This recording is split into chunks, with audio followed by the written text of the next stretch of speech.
हरियाणा के गृह मंत्री श्री अनिल विज का पराली जलाने को लेकर बयान सामने आया है। उन्होंने कहा कि पराली का जलना और एयर क्वालिटी इंडेक्स का बढ़ना बहुत ही गंभीर समस्या है, परंतु इस पर राजनीति नहीं करनी चाहिए। उन्होंने कहा कि सबको मिलकर इसका समाधान करना चाहिए और समाधान हर समस्या का होता है।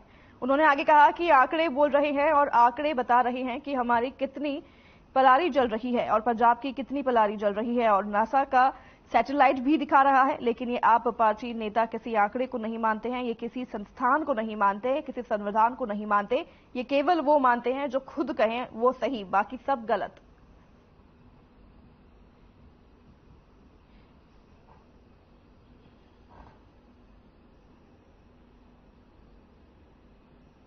ये जो इसकी पराली जलने का जहां एयर क्वालिटी इंडेक्स बढ़ने का जो है, ये है तो बहुत गंभीर समस्या, पर इस पर राजनीति नहीं करनी चाहिए। अब पहले केजरीवाल जी जब पंजाब में उनकी सरकार नहीं थी, आप उनके बयान निकाल कर देख लो। वो दिन में कई कई बार कहते थे कि पंजाब से धुआं आ रहा है। अब क्योंकि पंजाब में भी उनकी सरकार है, अब दोनों मिलकर कह रहे हैं कि हरियाणा से आ रहा है। ऐसी कौन सी हवा चलती है जो पूर्व भी चली जाती है, पश्चिम भी चली जाती है? और मुझे इस प्रश्न का जवाब तो दें कि दिल्ली का प्रदूषण स्तर हरियाणा के प्रदूषण स्तर से ज्यादा क्यों है? वहां पर ज्यादा, अगर यहां जल रहा है तो यहां ज्यादा होना चाहिए, वहां ज्यादा क्यों है? ये अपने घर के अंदर देखते नहीं है क्या क्या कारण है। उन कारणों को ये ठीक नहीं करना चाहते, इनके पास टाइम नहीं है, और जैसे जगलर अपने बयान बदलता है, वैसे से रोज अपना बयान बदल लेते हैं।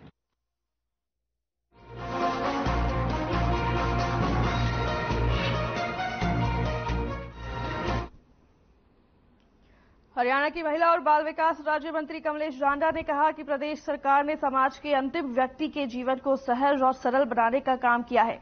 सरकार ने राज्य मंत्री ने कुरुक्षेत्र के शाहबाद विधानसभा क्षेत्र के 5 गांवों में जनसंवाद कार्यक्रमों के दौरान सैकड़ों लोगों की समस्याएं सुनी और लोकल स्तर पर होने वाली समस्याओं का स्थानीय अधिकारियों के माध्यम से समाधान करवाया, और कुछ समस्याओं का समाधान चंडीगढ़ से करवाया जाएगा। सभी समस्याओं की मॉनिटरिंग स्वयं मुख्यमंत्री मनोहर लाल कर रहे हैं और 35,000 से ज्यादा शिकायतें की सुनवाई जनसंवाद कार्यक्रमों के दौरान की जा चुकी है।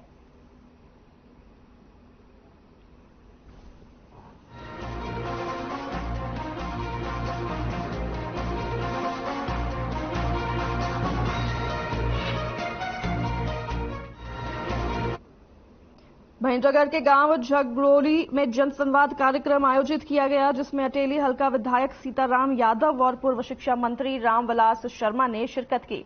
अटेली विधायक सीताराम यादव ने जनता को संबोधित करते हुए कहा कि जब से हरियाणा में बीजेपी सरकार सत्ता में आई है, तब से भ्रष्टाचार पर पूर्ण रूप से अंकुश लगाया गया है और युवाओं को बिना खर्ची एवं पर्ची के नौकरियां दी जा रही है। इसी के साथ साथ उन्होंने पूर्व में रही कांग्रेस सरकार पर निशाना साधते हुए कहा कि कांग्रेस सरकार में टीचर्स को बदली करवाने के लिए रिश्वत देनी पड़ती थी, लेकिन अब ऐसा नहीं है। हरियाणा सरकार की तरफ से पोर्टल के माध्यम से शिक्षकों की बदली की जा रही है। इसी के साथ साथ उन्होंने कहा कि केंद्र सरकार के साथ राज्य सरकार की तरफ से भी जन जन की सुविधाओं का पूरा ख्याल रखा जा रहा है।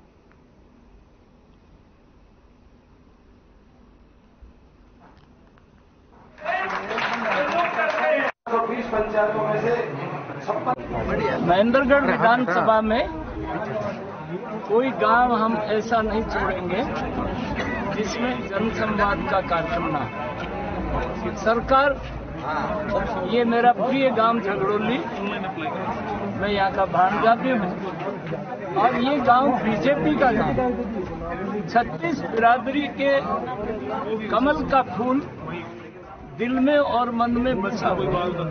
पहले तो मैं आपके चैनल के माध्यम से करता हूँ मेरे दर्शन नमस्कार। हरियाणा के यशस्वी मुख्यमंत्री मनोहर लाल जी ने लगभग 3 महीने पहले हर विधानसभा में जनसंवाद के कार्यक्रम शुरू किए थे।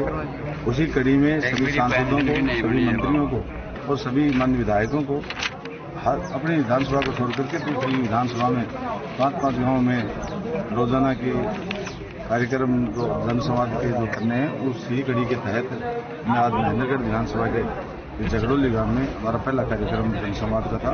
सर वो मांगे थी मेरी काम की जी। एक तो झड़ोली से पाथड़ा लिंक रास्ता था जी। एक झड़ोली से धूप मेरा लिंक रास्ता था, एक सीगड़ी से पाथड़ा जो मेरी गांव की सीमा से होकर गुजरता है, एक जोड़ पक्का करने गंदे पानी का जोड़ था वो पक्का करने का था, एक गांव की फिरनी थी मेन फिरनी वो पक्की करनी थी। आश्वासन दिया है कि समय पे बारी बारी सारे काम हो जाएंगे। 120 पंचायतों में से 5600 पंचायतों में 24 घंटे बिजली देने का काम किया। इस रूप से धन्यवाद देना चाहूंगा कि इन्होंने बड़ी व्यवस्था।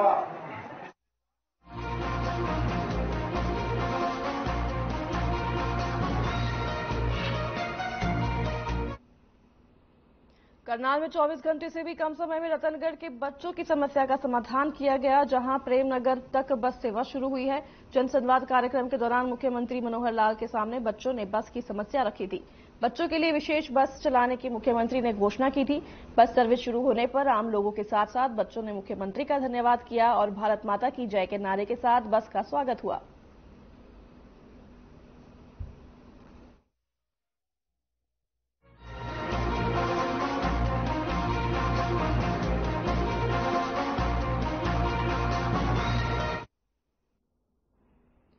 राज्य मंत्री ओम प्रकाश यादव आज अपने जनसंवाद कार्यक्रम के तहत कोसली विधानसभा के गांव करौली पहुंचे, जहां उन्होंने मात्र 10 मिनट में ही ग्रामीणों की समस्याएं लेकर एसडीएम को सौंप दी और यह कहकर वहां से निकल गए कि उन्हें राजस्थान के बहरोड नॉमिनेशन के लिए देरी हो रही है। ग्रामीणों ने रोष जाहिर करते हुए कहा कि मंत्री जी को जब जनसंवाद करना ही नहीं था तो ग्रामीणों की समस्याओं को ध्यान से सुनते, चाहे उसके लिए कितना भी समय लगता, लेकिन वह मात्र 10 मिनट ही रुके और समस्याओं के कागजातों को लेकर एसडीएम को सौंपकर चलते बने। आप ऐसा करो, अगर इस गांव में जमीन नहीं है तो आपने क्या है, गांव में विकास का कार्य चल रहा है और कुछ लोग हैं वे बाधा डाल रहे हैं, सीवर लाइन दबने नहीं देते गंदे पानी की। तो मंत्री जी ने एसडीएम से बात करो, ऐसे बोला एसडीएम से बात करो। हम गांव के अंदर जनसंवाद कार्यक्रम के लिए निकले हुए हैं। आज 3 गांवों का जनसंवाद कार्यक्रम था, वो हमने पूरा किया है और लोगों की जो समस्याएं हैं वो ले ली गई हैं और इनका चंडीगढ़ से बैठकर सारों का समाधान होगा। मंत्री जी यहाँ पर तकरीबन 5 या 7 मिनट के आसपास रुके हैं। मंत्री जी ने सरकार की खूबियों के बारे में बताया, लेकिन पब्लिक के बारे में बोला कि मेरे को क्या कि बाय रोड जाना है, और पब्लिक के बारे में बोला भाई एसडीएम साहब आपकी समस्या को सुनेंगे। मंत्री जी बीच में चले गए, बोला कि मेरे को बाय रोड जाना जरूरी है। पब्लिक की समस्या तो मंत्री जी को जो संवाद प्रोग्राम है तो उसमें सुनना चाहिए था, चाहे उसमें 1 घंटा लगो चाहे 10 मिनट लगो चाहे।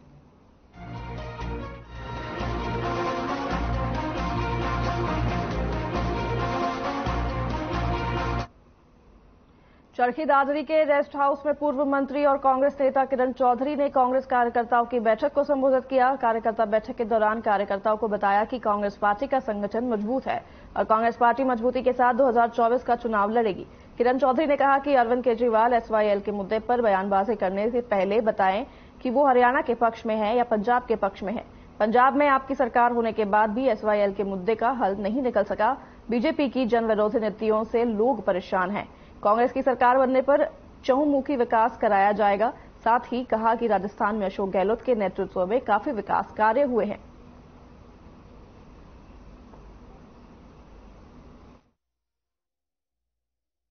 मिलने के लिए आई हूं मैं।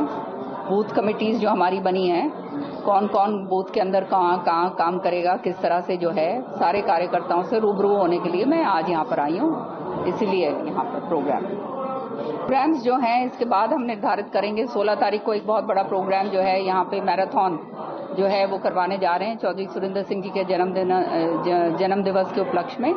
उसमें सारे के सारे हमारे नौजवान बच्चे जो हैं वो जुड़ेंगे, क्योंकि आज जो हालात हो रहे हैं और नौजवान इतने हताश होकर घूम रहे हैं, जो बेरोजगार हैं, तो उनको जो है जोड़ने की कोशिश करी जा रही है। और इसलिए उसी संदर्भ में चौधरी सुरेंद्र सिंह जी के जन्म दिवस पर बहुत बड़ा मैराथन यहाँ पे ऑर्गेनाइज कर रहे हैं। एक बात कहूंगी, केजरीवाल जी यहाँ पर आके कोई भी बात कहें वो गलत है, क्योंकि हमारा जो है आप जानते हैं एक बहुत बड़ा मुद्दा है और वो है एसवाईएल का।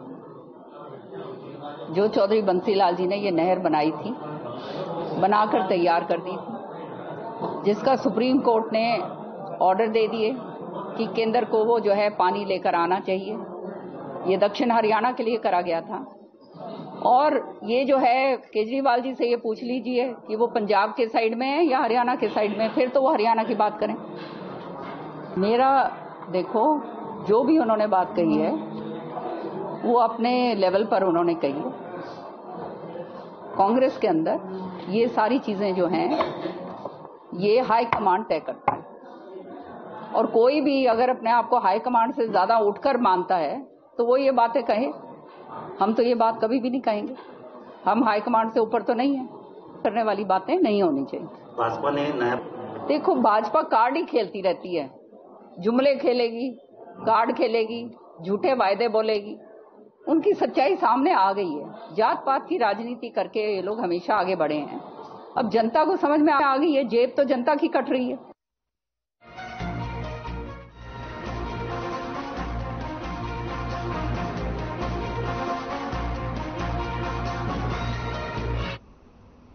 फरीदाबाद में एक शख्स ने 70,000 रुपए के लोन के लिए अपनी जान दे दी। करीब 1.5 साल पहले युवक ने बल्लभगढ़ में सुदखोरी का काम करने वाले लोगों से 70,000 रुपए लोन लिए थे।